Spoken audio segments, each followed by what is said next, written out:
Vienkārši man ir pietiekuši liela dzīves pieredze. Es esmu bijis ļoti daudzos ārzemēs, izbraukājis visu Eiropu. Es esmu bijis daudzos ārzemju pašvaldības iestādēs. Esmu redzējis, kā ārzemēs, pašā Norvēģijā, ja tu aiziet uz valsts iestādi, tā kā uz mūsu pilsētu domu, risināt kaut kādu jautājumu, es esmu redzējis, kā tur attiecas pret cilvēku, kā tur palīdz tev palīdz risināt tev jautājumu. Tev jautājumu atrisināt. Man ir ļoti liela pieredze nekustamā īpašuma apsaimniekošanā.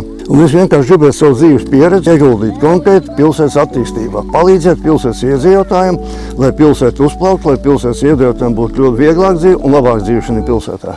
Es esmu i par gotiņām, i par bruģīti, i par puķu dobēm. Un par vēl daudz kaut ko citu. Es arī būtu tā kā šī parkā brīnišķīgajā.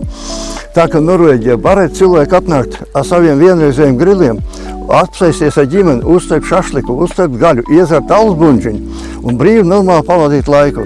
Es esmu par pilsētas dinamisku attīstību, kurā dzīvo laimīgi cilvēki.